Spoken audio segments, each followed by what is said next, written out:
नमस्कार दोस्तों अभी हाल ही में ईयू के द्वारा भारत का जो नायरा एनर्जी संयंत्र है उस पर प्रतिबंध लगा दिया है। और अब भारत जो है ईयू की जो कंट्रीज़ हैं उनमें बिल्कुल भी ऑयल को लेकर के जो है ट्रेड नहीं कर पाएगा और इसको लेकर के काफ़ी ज़्यादा भारत को लॉस होने वाला है। चलिए आखिरकार वजह क्या थी जिसको लेकर के ईयू के द्वारा नायरा एनर्जी संयंत्र पर प्रतिबंध लगाया गया है। चलिए इसे थोड़ा डिटेल से समझ लेते हैं कि आखिरकार मुख्य वजह क्या रही है इसके पीछे।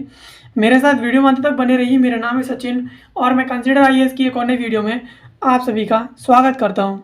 चलिए सबसे पहले खबर की बात करते हैं। तो खबर है EU bans import of fuel made from Russian oil sanctions और इंडियन रिफाइनर नायरा और lower price cap on Russia crude. यानी हाल ही में ईयू के द्वारा भारत का जो फ्यूल था जो रशियन ऑयल के द्वारा बनाया गया था, नायरा जो रिफाइनरी थी उसके द्वारा इसे बनाया जाता था जो कि भारत में है। और इसके साथ जो रशियन जो ऑयल है क्रूड्स है उन पर जो है प्राइस उसका कम कर दिया है ईयू के कंट्रीज़ में, यानी उसे काफ़ी ज़्यादा कम दामों पर अब वहाँ पर बेचा जाएगा। इसको लेकर के अभी हाल ही में ये खबर है। चलिए इसे थोड़ा डिटेल से समझ लेते हैं। और खबर के प्रमुख बिंदुओं के बारे में बात करें तो रूस यूक्रेन युद्ध को 2 साल हो चुके हैं और ईयू और अमेरिका ने रूस की आर्थिक रीढ़ को तोड़ने के लिए गैस, शिपिंग, बैंकिंग क्षेत्रों में कई सारे जो प्रतिबंध लगाए हैं। जुलाई 2025 में ईयू ने 18वां प्रतिबंध पैकेज लागू किया है जिसे अब तक का सबसे सख्त पैकेज जो है माना जा रहा है।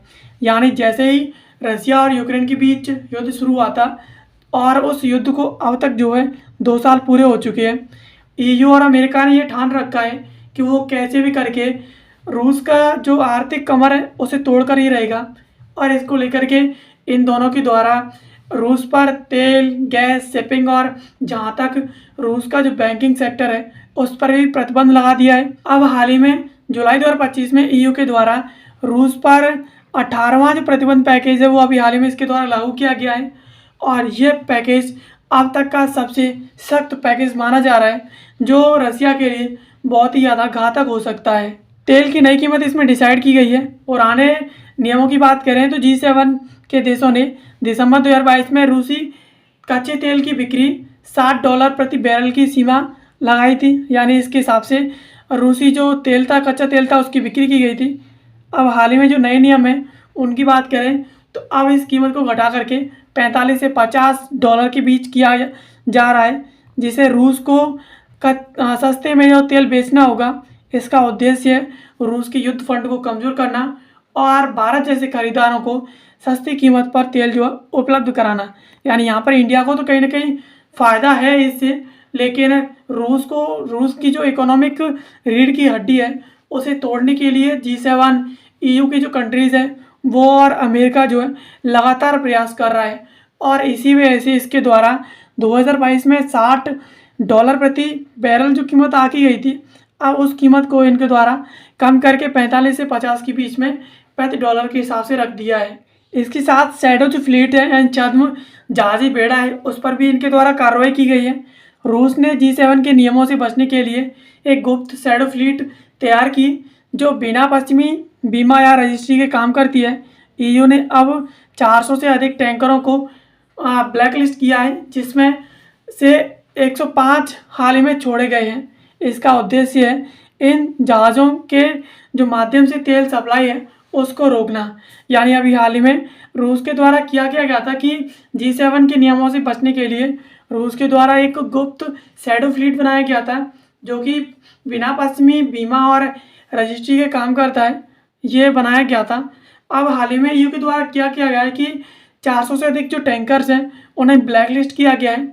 इनमें से अभी हाल ही में 105 को जो छोड़ा गया है, लेकिन अभी बाकी जो है ब्लैक लिस्टेड है। अब यहाँ पर इसका सबसे बड़ा मोटो है वो जहाज़ों के माध्यम से जो तेल की सप्लाई की जा रही है रूस के द्वारा उसे कहीं ना कहीं बहुत ज़्यादा प्रतिबंधित करके उसे रोकना है। अब इसी वजह से कहीं ना कहीं भारत का जो नायरा एनर्जी संयंत्र है वो भी इसकी रडार पर आ चुका है। गुजरात की नायरा एनर्जी जिसमें रूसी कंपनी रोसनेफ्ट का 49.13% जो हिस्सेदारी है ये ईयू की चपेट में आई है।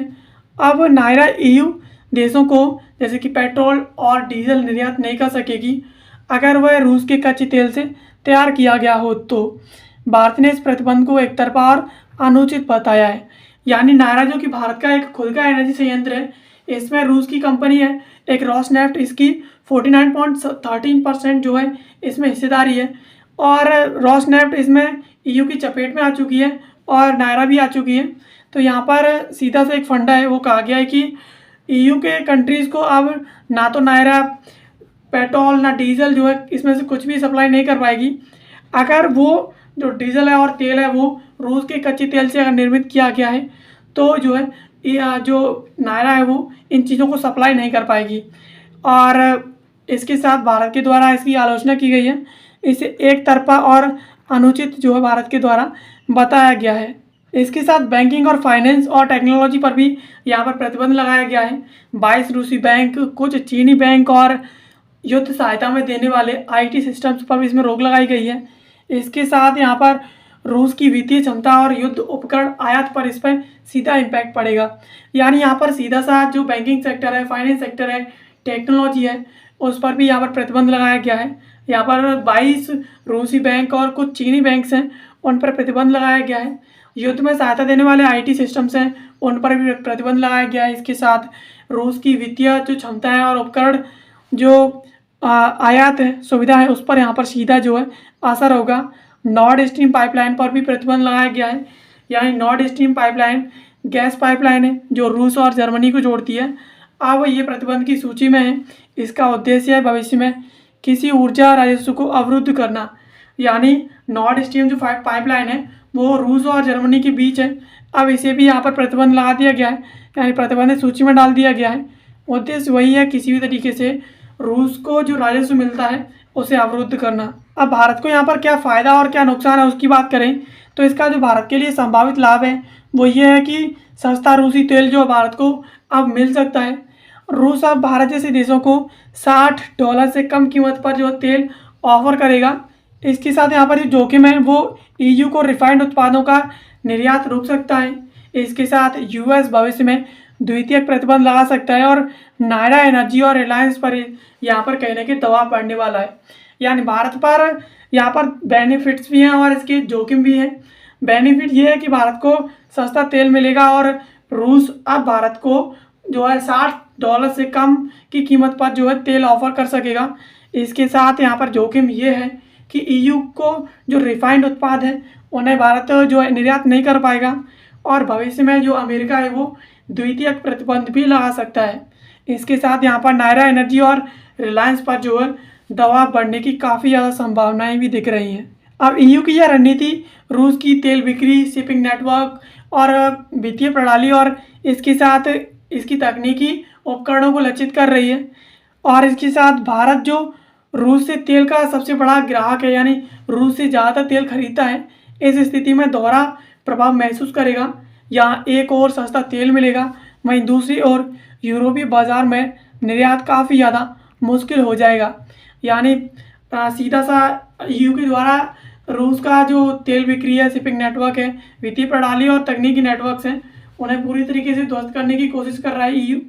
भारत के लिए यहाँ पर दो फैक्ट दिख रहे हैं कि भारत को एक तो तेल जो है रूस से काफ़ी ज़्यादा सस्ता मिलेगा, लेकिन दूसरी ओर यूरोपीय जो मार्केट है वो भारत के लिए काफ़ी ज़्यादा, भारत का इंपोर्ट जो है काफ़ी ज़्यादा ईयू के लिए, ईयू के मार्केट्स में भारत के लिए काफ़ी ज़्यादा जो है मुश्किल भरा होता जाएगा। अब यहाँ पर भारत का जो नायरा एनर्जी संयंत्र है उसकी बात कर लेते हैं। तो इस संयंत्र का जो नाम है वो वाडिनार रिफाइनरी है, जो गुजरात के वाडिनार देवभूमि द्वारका जिले में स्थित है। इसे नायरा एनर्जी लिमिटेड संचालित करती है। इसमें रूसी तेल कंपनी रोसनेफ्ट की 49.13% हिस्सेदारी है और ये भारत का दूसरा सबसे बड़ा एकल स्थान तेल रिफाइनरी संयंत्र है, जिसकी क्षमता लगभग 20 मिलियन टन प्रति वर्ष है। यानी लगभग यहाँ पर 4 लाख बैरल प्रतिदिन के हिसाब से यहाँ पर तेल जो है रिफाइन किया जाता है।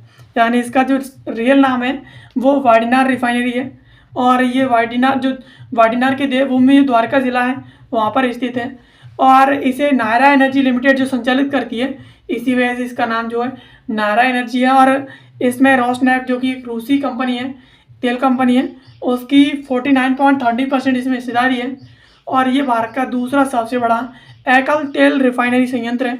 यहाँ पर जो है लाखों की संख्या में जो है पर डे बैरल के हिसाब से तेल रिफाइन किया जाता है।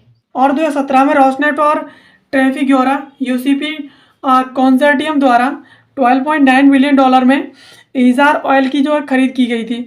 इस तरह ये नायरा एनर्जी का रूपांतरण हुआ है, यानी ये $12.9 बिलियन में इसका जो है खरीद की गई थी। इसी वजह से रोसनेफ्ट और ट्रंगी जो यूसीपी कंसोर्टियम है उसके पास इसकी 49.30% जो है हिस्सेदारी तभी से है। इस तरीके से इसे नायरा जो एनर्जी है उसमें इसका रूपांतरण हुआ था। संयंत्र के पास गहराई नौवहन योग्य पोर्ट है, जिससे यह साधारण से लेकर भारी क्रूड आयात और पेट्रोल डीजल निर्यात में सक्षम है। इसके उत्पाद एशिया, अफ्रीका और मध्य पूर्व को निर्यात होती है, जिससे यह वैश्विक ऊर्जा व्यापार में सक्षम खिलाड़ी बनता है। यानी इसके पास काफ़ी ज़्यादा गहराई में नौवहन जो पोर्ट है, योग्य पोर्ट है, इससे यह भारी क्रूड और पेट्रोल डीजल दोनों का ही निर्यात कर देता है। इसके जो प्रोडक्ट्स हैं वो एशिया, अफ्रीका और मध्य पूर्व में इसके निर्यात होते हैं, जिससे यह वैश्विक ऊर्जा व्यापार में भी काफ़ी ज़्यादा खिलाड़ी बन चुका है। अब ये न्यूज़ आधारित एक सवाल है, इसका जवाब आप कमेंट बॉक्स में दीजिए। सवाल है, नायरा एनर्जी का पूर्व नाम क्या था? आपके पास ऑप्शन है, option A Reliance oil limited, option B Essar oil limited, option C Bharat energy limited, option D Rosneft India limited. इसका जवाब आप आसानी से दे सकते हैं बिकॉज ये न्यूज़ पर आधारित है। ऐसे वीडियोज़ के लिए आप हमारे चैनल को सब्सक्राइब कर लीजिए। बाकी मिलते हैं किसी अगले वीडियो में किसी नए और महत्वपूर्ण टॉपिक के साथ। तब तक के लिए आप सभी का बहुत बहुत धन्यवाद।